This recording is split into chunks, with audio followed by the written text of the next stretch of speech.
오늘 그 입에 대는 자가 없었으나 요나단은 그의 아버지가 백성에게 맹세하여 명령할 때에 듣지 못하였으므로 손에 가진 지팡이 끝을 내밀어 벌집에 꿀을 찍고 그의 손을 돌려 입에 대며 눈이 밝아졌더라.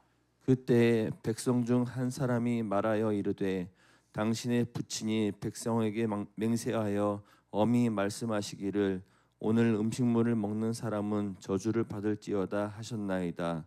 그러므로 백성이 피곤하였나이다 하니 요나단이 이르되 내 아버지께서 이 땅을 곤란하게 하셨도다. 보라, 내가 이 꿀 조금을 맛보고도 내 눈이 이렇게 밝아졌거든. 하물며 백성이 오늘 그 대적에게서 탈취하여 얻은 것을 임의로 먹었더라면 블레셋 사람을 살육함이 더욱 많지 아니하였겠느냐. 그날에 백성이 믹마스에서부터 아얄론에 이르기까지 블레셋 사람들을 쳤으므로 그들이 심히 피곤한지라. 백성이 이에 탈취한 물건에 달려가서 양과 소와 송아지들을 끌어다가 그것을 땅에서 잡아 핏째 먹었더니 무리가 사울에게 전하여 이르되 보소서, 백성이 고기를 핏째 먹어 여호와께 범죄하였나이다. 사울이 이르되 너희가 믿음 없이 행하였도다. 이제 큰 돌을 내게로 굴려오라 하고, 또 사울이 이르되 너희는 백성 중에 흩어져 다니며 그들에게 이르기를 사람은 각기 소와 양을 이리로 끌어다가 여기서 잡아 먹되 핏째로 먹어 여호와께 범죄하지 말라 하라 하매 그 밤에 모든 백성이 각각 자기의 소를 끌어다가 거기서 잡으니라. 사울이 여호와를 위하여 제단을 쌓았으니 이는 그가 여호와를 위하여 처음 쌓은 제단이었더라. 제단이었더라. 아멘. 아멘. 이날에 이스라엘 백성들이 피곤하였으니 우리 삶의 자리가 외부로부터 오는 공격들이 있습니다. 그 적군들이 하는 공격은 참 다양하죠. 어떤 영혼의 공격부터 육체의 공격까지, 그리고 물질의 공격으로부터 사람들의 공격으로 이르러서 적군으로부터 오는 이와 같은 괴롭힘들이 이스라엘을 힘들게 하는 상황이었습니다. 그런데 적군으로부터 오는 괴롭힘도, 즉 블레셋의 괴롭힘도 힘들었지만 오늘 그들에게 힘든 것은 또 하나 잘못된 말들이 만들어낸 힘듦입니다. 사실 말 한마디가 뭐 그렇게 중요하느냐, 그냥 뭐 하나의 표현이 그렇게 중요하느냐 할 수도 있지만 그것이 우리 영혼 자체를 얼마나 어렵게 하는 일들이 많은지 모릅니다. 아무 음식물이든지 먹는 사람은 저주를 받을지어다. 전쟁에 참여해야 할 이스라엘 군사들에게 사울은 음식물을 먹으면 저주를 받을 것이다 라는 금식을 선언하게 되어집니다. 사실 금식이라고 하는 것은 이사야서를 보면 흉악한 결박을 풀어주는 아주 소중한 기도의 방법입니다. 그런데 오늘 말씀에서 왜 사울은 전쟁 중에 금식을 선언하느냐를 말씀해 주고 있는데, 놀랍게도 그 이유가 무엇이냐면 내 원수에게 보복하기까지입니다. 내 원수에게 보복하는 때까지 아무 음식물이든지 먹지 말라고 하는 것입니다. 이 말의 이유는 무엇이냐면 내 안에 내 자신을 향한 어려움이 있는데 그것을 이루기까지는 이렇게 해야 한다라는 말들이 그의 입에서부터 나오는 것입니다. 사실 조금 더 깊이 살펴보면 사울에게 내 원수에게 보복하는 때까지라는 이 말 속에는 나를 어렵게 하는 자가 있다라는 말이기도 하는 동시에 바로 이 블레셋이 나로 하여금 하나님께 버림받게 한 원흉이다라는 의식이 그 안에 깊이 잠겨져 있는 것입니다. 너 때문에 내가 왕권을 잃어버렸고, 너 때문에 내가 여전히 괴롭고, 너 때문에 앞으로도 내 인생은 쉽지 않을 거야 라는 마음이 이 사울 안에 있는 것입니다. 참으로 어떻게 보면 그의 말은 그의 모습이고 그의 삐뚤어진 왜곡된 시선이 그대로 살아있는 것을 보여주는 한 장면입니다. 하나님이 요나단을 빌려서 말합니다. 이 땅을 골랑케 하는 자라. 아들이 사실 아버지의 명령을 듣지 못했어요. 그리고는 그 전쟁 중에 꿀을 먹었는데 그 벌집에 꿀을 먹으니까 얼마나 눈이 밝아지고 힘이 생기는지 몰라요. 당연하죠. 얼마나 힘든 게 전쟁인데 잘 먹어도 쉽지 않은데 이 금식을 하는 백성들에 비해서 요나단의 모습은 말할 것도 없이 너무나 귀한 모습이었습니다.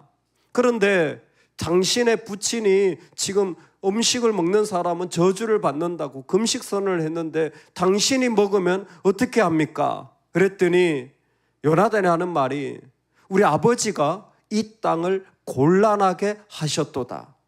즉 아버지의 이 말이 얼마나 사람들을 어렵게 하고 힘들게 하는지 모른다. 하나님도 알고 있는 거예요. 아버지의 그 말은 자신의 이유 때문이지 결코 하나님의 이유가 아니다. 자신이 힘드니까, 자신이 어려우니까 나오는 말, 그것은 하나님의 나라를 곤란하게 만든다라는 것입니다.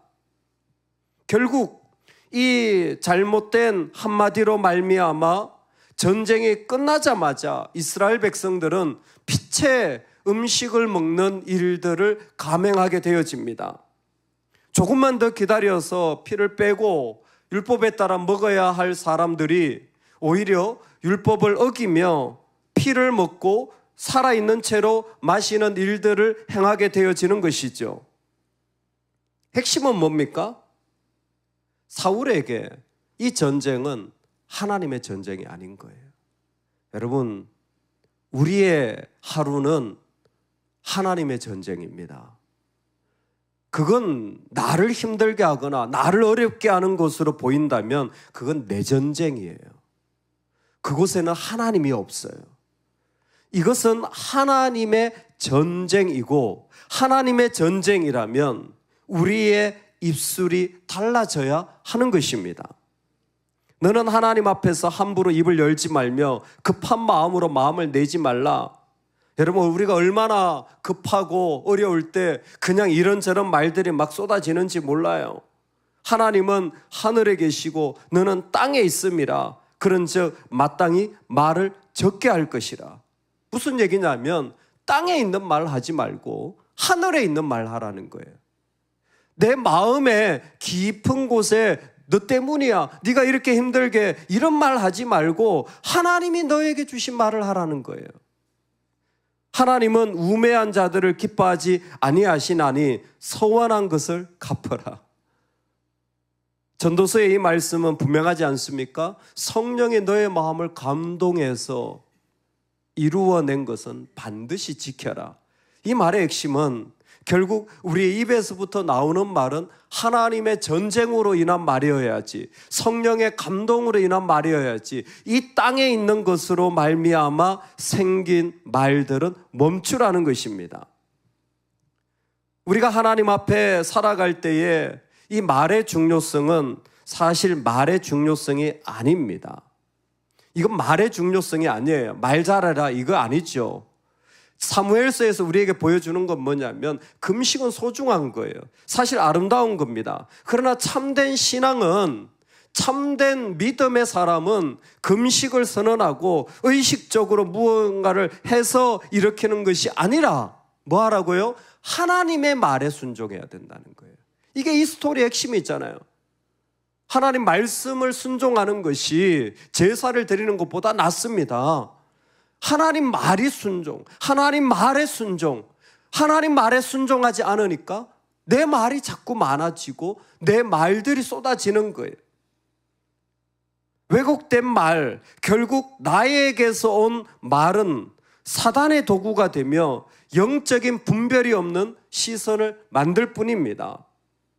너희는 너희 아비 마귀에게서 났으니 그는 처음부터 살인한 자요 진리에 서지 못하고 그 속에 진리가 없으므로 거짓말할 때마다 제 것으로 말하나니 이는 그가 거짓말쟁이요 거짓의 아비가 되었음이라.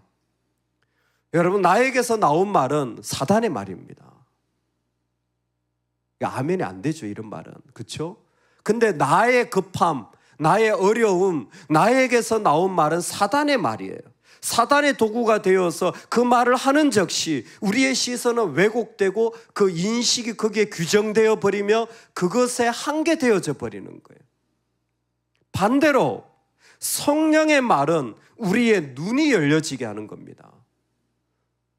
엠마오로 내려가는 자들에게 예수 그리스도가 그 답답한 제자들, 실망한 제자들에게 그들에게 말을 해줄 때 그들이 하는 말이, 이 사람의 말을 들을 때 우리의 마음이, 우리의 귀가 열려지지 않았느냐. 성령의 말은 하나님의 눈이 열려서 하나님을 바라보게 하는 거예요. 말 잘하는 사람이 아니라 그는 곧 하나님의 말을 가지고 살아가는 사람이에요. 여러분, 이게 우리의 무기잖아요. 성령의 검, 하나님의 말씀이잖아요. 오늘 우리에게 하나님의 말이 있을 때에 그 사람은 자신 안에게 있는 어려운 상황이라도 충분히 베어버릴 하나님의 전쟁을 하는 것이죠. 여러분, 피곤했던 이 이스라엘은 그 원인이 무엇이었냐면 그들에게 하나님의 말이 있지 않았던 거예요. 특별히 리더인, 기도해야 할, 예배해야 할 사울에게 하나님의 말이 있지 않았던 거예요. 놀랍죠. 그것은 그 안에 땅이 준 상처와 급함과 어려움과 아픔들이 하나님의 말을 듣지도 보지도 못하게, 마귀가 준 생각의 뿌리들이 그곳에 그대로 있는 거예요. 그래서 이 말씀의 마지막에 보면 사울이 제사를 지내요. 이것이 그의 첫 번째 제단이었더라. 그동안 그의 안에 하나님의 말을 충분히 담지 못한 것입니다.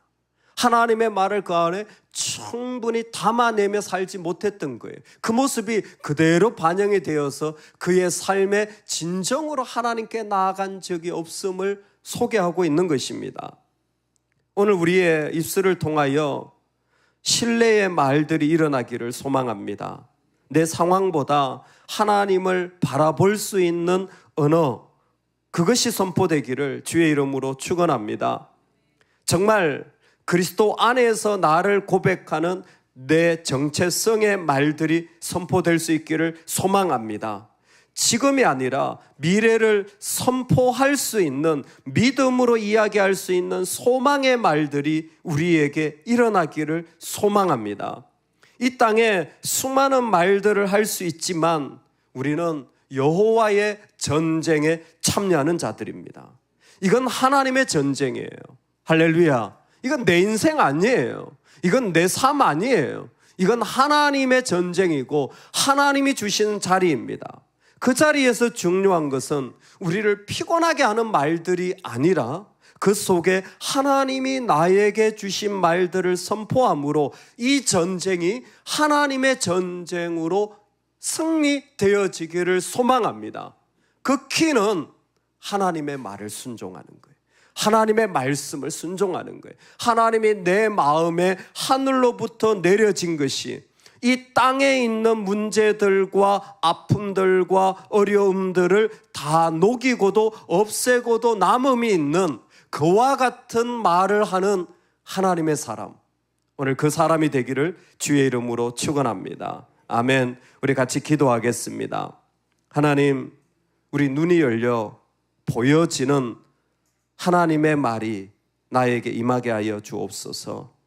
하나님, 그 말이 없다면 나는 말하지 않는, 말을 적게 하는, 아니 오직 그때까지 기다리는 하나님의 도구가 되게 하여 주시옵소서. 우리 다 같이 이 제목 가지고 주여 한번 외치며 이 땅의 어둠과 싸우며 달려나가겠습니다.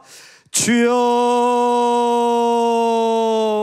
하나님 아버지, 우리의 삶의 자리를 세우시고 일으키시는 주님 앞에 섭니다. 하나님